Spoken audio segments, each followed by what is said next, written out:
G'day playmates, and welcome to another Harmer vid. This time I am back with DCS World, which is the combat flight simulator I by far and away spend most of my time on, in fact out of all simulators. This one's going to be a little bit different because I'm going to address the mission editor here for intermediate mission makers. I've been making missions for quite a while now.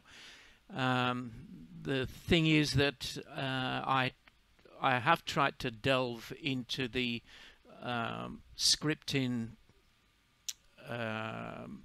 systems available for DCS. Moose is one that comes to mind.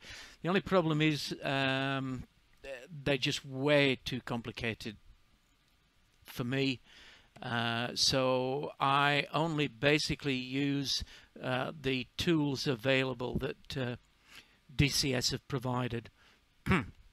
So what I'm going to do is I'm going to go through a mission that I'm running tonight for a group of between 6 and 10 flyers. We generally meet every Tuesday night.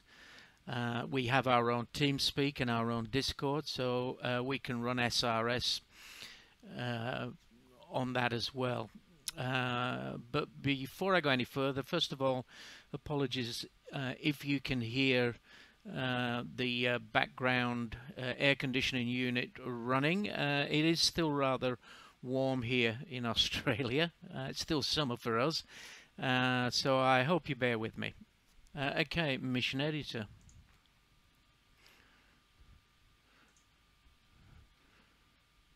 And I'm going to open, I'm going to go to my campaign folder, although this isn't a part of a DCS built campaign. It's a progression of missions. As you can see, we started last year. Actually, I think we started before last year. Yes, we did. We started in July last year.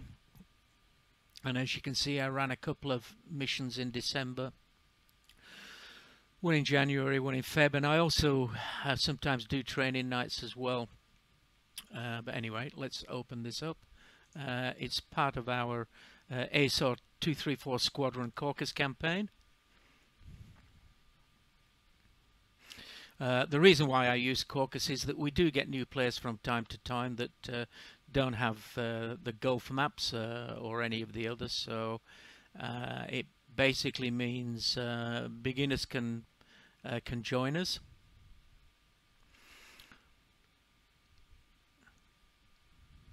Okay, just waiting for the map to load in. Okay, now this may or may not look complicated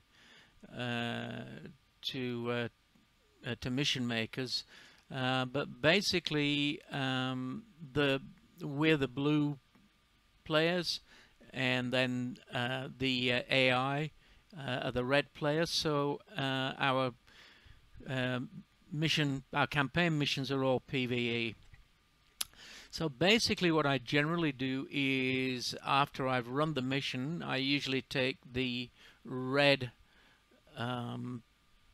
units out and then basically save this as a mission template for the next mission, which obviously means that I don't have to set all the blue stuff up again.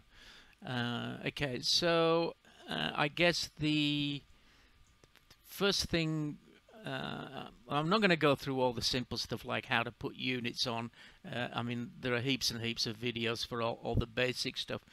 What I'm going to go through is the intermediate stuff, and specifically looking at triggers. But anyway, let's just have a quick look at the unit first. Let's have a look at the ships. Okay, so I've obviously got my carriers that are available for Hornets and Harriers, and I've got CVN 74, which has got a group of 4 Hornets. You can't spawn any more than four. I think you can actually spawn 5, but I have had troubles in the past with spawn-ins, particularly people spawning in on top of one another. I think I've pretty much got it sorted now. So CVN 74 and CVN 75, they're actually obviously both the same boat, but we use CVN 74 for guys, Hornet guys that are doing CAS, combat air support, so in other words the ground pounders, and we use CVN 75 for the cap guys, the ones that are flying air-to-air missions. I've also got the Tarawa here, which is for the Harriers, because we have 2 or 3 players that fly Harriers as well. And then, of course, I've got all the cruiser escorts and the destroyer and frigate escorts, which are, you know, all part of the group. I'll just zoom in on this. Just zoom in on this group. Yeah, so there's 74. 75 is there, LHA is there, and then we've got the cruiser all the escorts. Okay, now all this fluff here, you see all these waypoints, that's just basically at the beginning of the mission. I've got a couple of helicopters.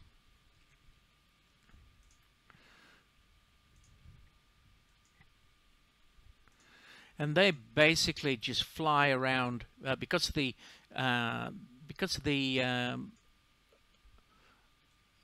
fleet is basically moving south at around 20 knots. These are just basically for immersion. They're basically a couple of air-to-sea rescue helicopters that just wander around. So you know, obviously this is just all fluff. But while I'm on the subject of the ships,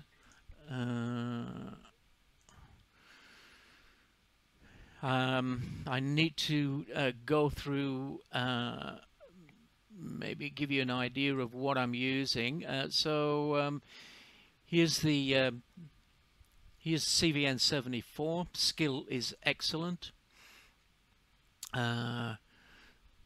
Frequency for contacting the ship, and this is important, obviously. Let me just go to edit. So the first thing to do is to activate the TACAN, which is the beacon, the navigation beacon, and obviously tick in the bearing. Channel mode is X rather than Y, channel 74. So you know, if the Hornet players dial up channel 74X, they'll get the bearing onto CVN 75. The call sign is CV1. That comes up on the Hornet HUD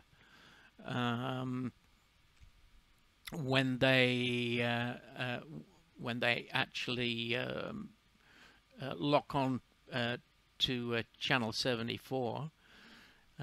So this basically gives all the information. Okay, the second thing is to make the base immortal. What you don't want is a bunch of AI fighters coming over and sinking your aircraft carrier, right? So also you need to make it invisible, so the enemy AI won't see it. And the next thing is to make it weapons free. So in case any enemy AI gets fairly near the unit, then it'll launch surface to air missiles. So basically, you know, I've done the same for the second one, and then also for the third one, giving them all different TACAN numbers, and then with the cruiser and all the other escorts, again, invisible, immortal, and weapons free. Okay, so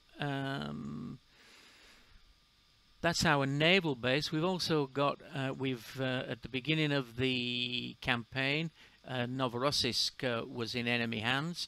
We've now taken that, and we have now got some utility flights here. Here they are up at the top.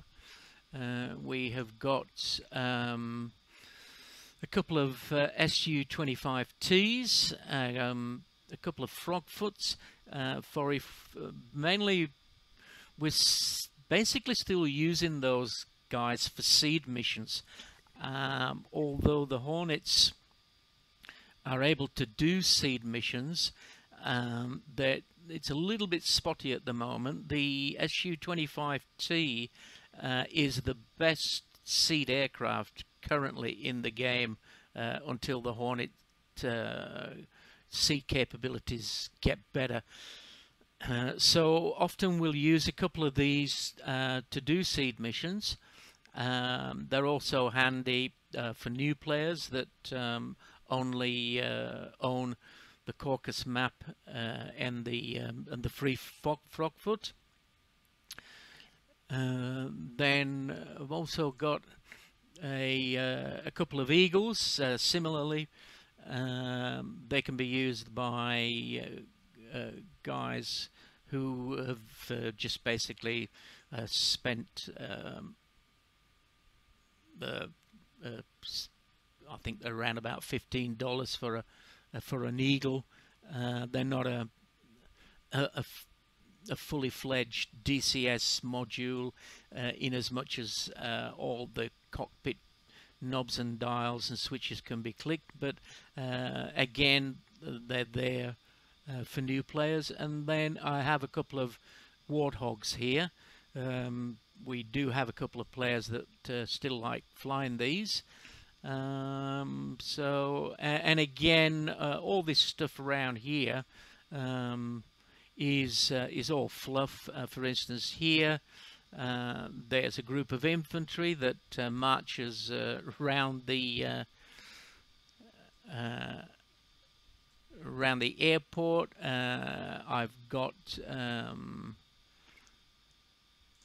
a couple of units here that drive around the back of the airport, and you know, and basically with these waypoints here,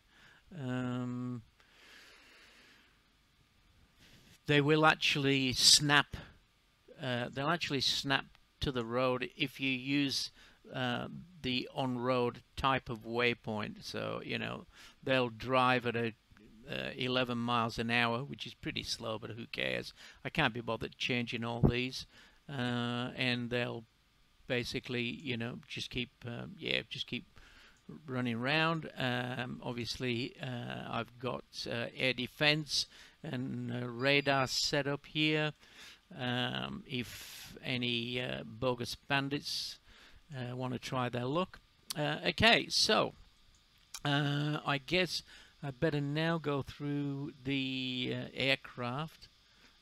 So let's bring the planes up, and let's go with blue.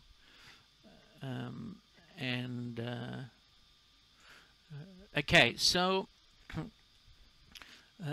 okay, first aircraft is this guy here, and he's one of our tankers. I obviously give our guys the option to do air-to-air refueling.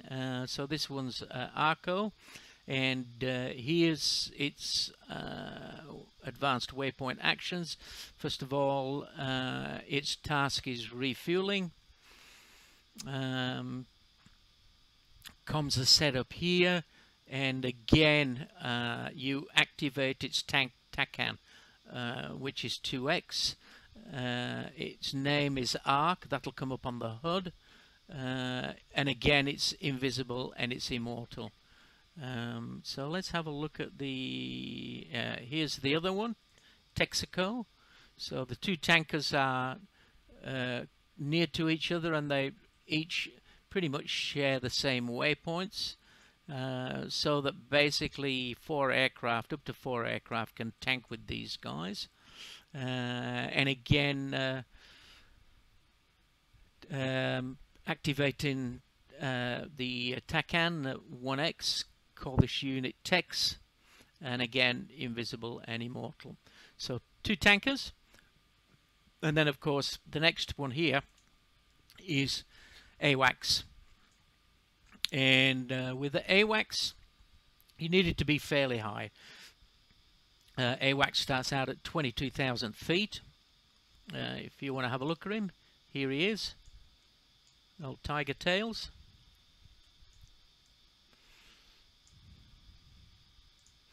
And let's just go back to here. Again, skill excellent, AWACS, and invisible and immortal.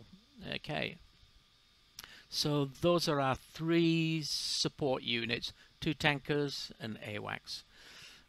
Okay, next we've got the F-15Cs set up for clients, obviously, so they're a slot that's available rather than setting them up as players. So all the slots for multiplayer, because I actually run this on just by creating a server in multiplayer, and everybody logs into it, and yeah, it's just like any other standard server, except that it's not up 24 hours a day.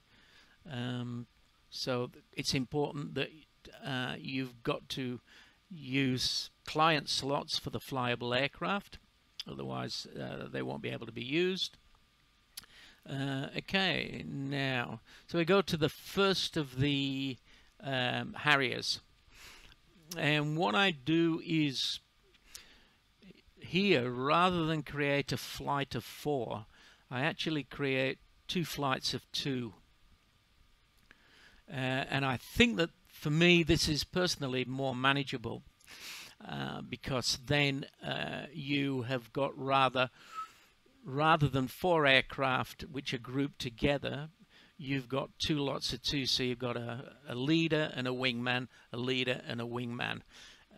This is particularly handy if you use JTAC operations for lasing, because only the flight leader can actually access JTAC and get JTAC to lase.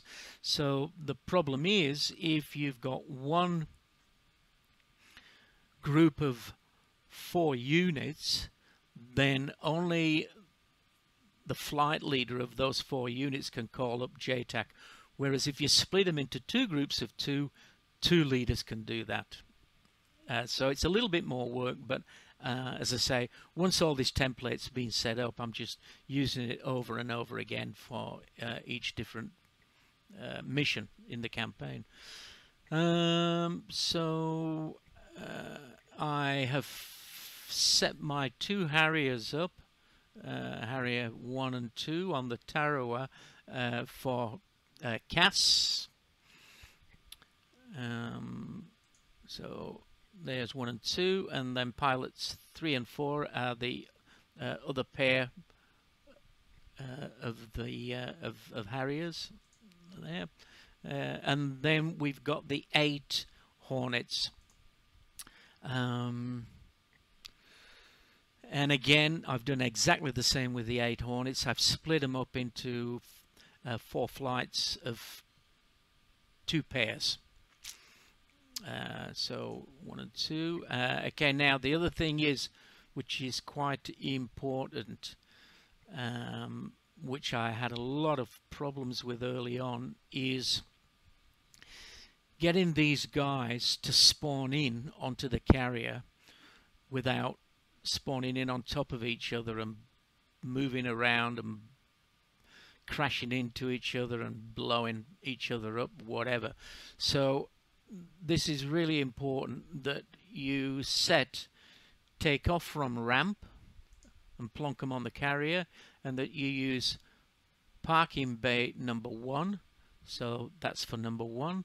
For pilot number 2, same thing, but he's using parking bay number 3.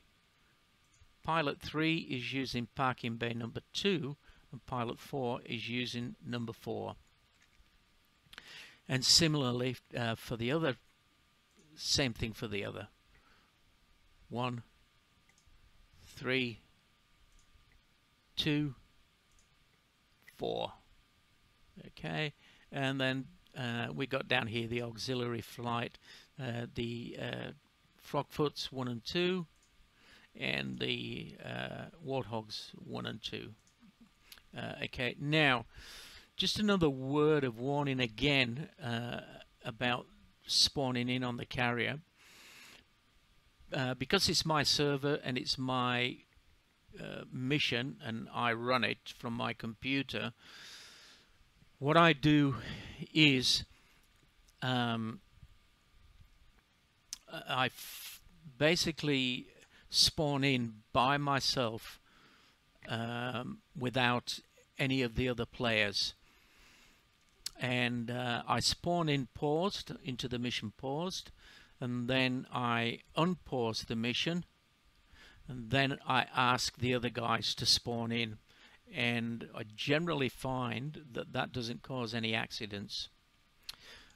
If you get everybody to choose their slots and then all spawn in at the same time, and you then unpause the mission, you'll likely find that people will spawn in on top of each other, and you'll have all sorts of problems.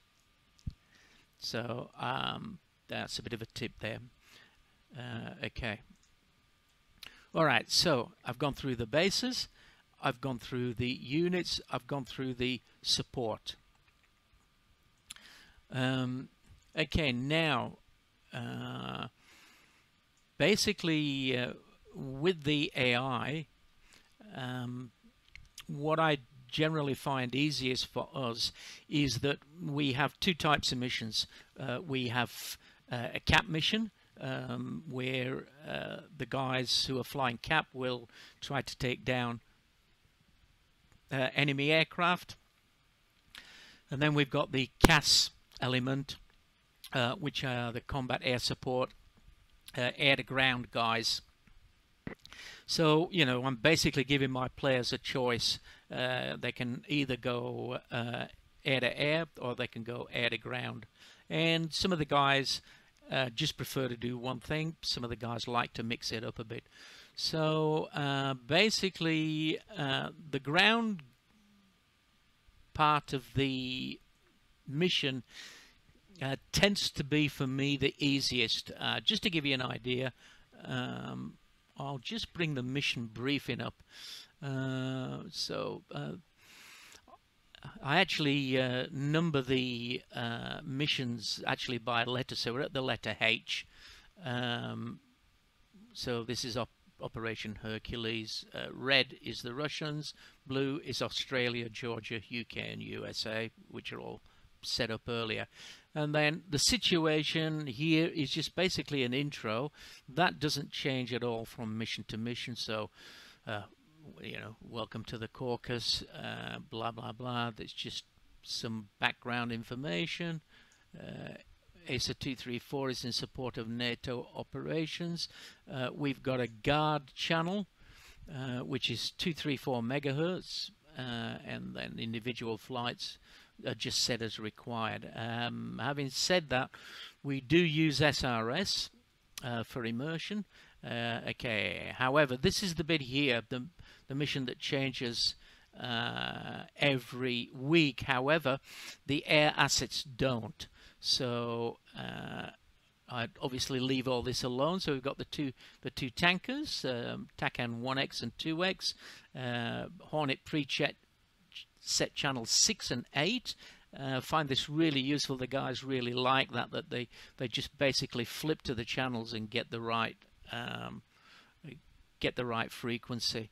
AWACS is the Hornet preset channel 7.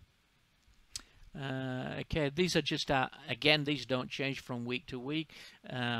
For Hornets and also CVN 74 and TACAN 74, Hornet preset channel 3, channel 4, blah blah blah. The utility flight, that doesn't change either from week to week. Here's just again, this doesn't change from week to week. Basically, AIM-120s are not available for Eagles. The Eagles with AIM-120s are almost invincible. So I don't make those available to the F-15Cs. Novorossiysk is repaired and fully functional for anybody that gets sort of caught short and wants to land and rearm there. Okay, so this is what changes from week to week. The mission brief. Here's a 234. The target for today is a petrol, oil and lubricants base with northerns and easterns. So the guys actually have to enter this into their flight computers to get this waypoint here. So that gives them something to do. Just as a by the by, currently Harriers actually need at least one waypoint. Just backtracking a little bit, the reason why I use this is that, first of all, it saves me having to put waypoints in, and secondly, it adds an extra layer of complexity, and basically means that guys have got to enter this into their mission computers to get to the target area. I do also provide a knee board as well each week, so that they can just bring this information up on their knee boards and all the different contact frequencies. Okay, but going back to the Harriers. Okay, now with the Harriers,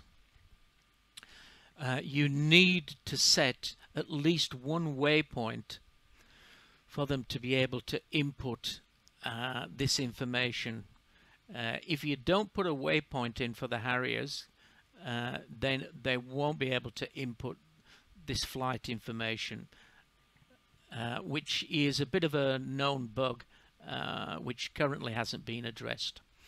Okay, so the ground pounders, the ground primary mission is to destroy facilities and transport, render AAA and SAM defenses ineffective, and then the concurrent air-to-air mission is to escort ASA 234 CAS flights, air-to-sea missions none, enemy threats, AAA, SAM, and CAP.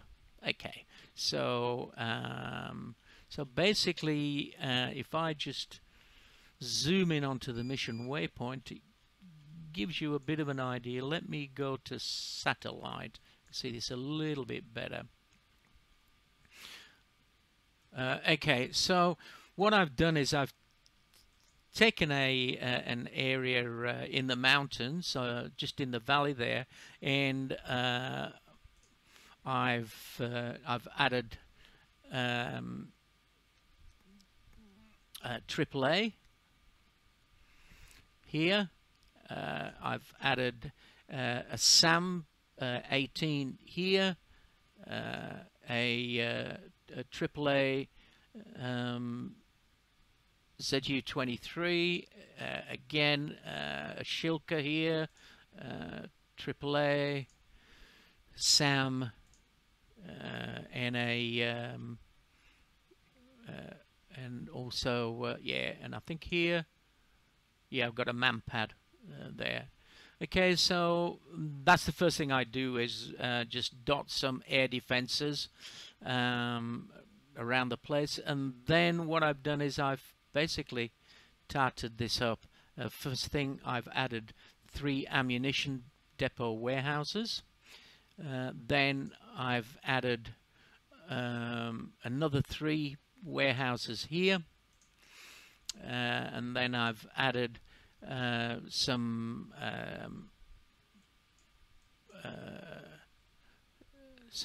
POL tanks, different types, as you can see here. Then I've got some oil derricks, just come in a bit further, and some pumping stations. So yeah, so basically, oh, and here I got a heap of fuel trucks on the road. So, you know, basically this sets my scene up, and it sets all my ground units up for the CAS guys.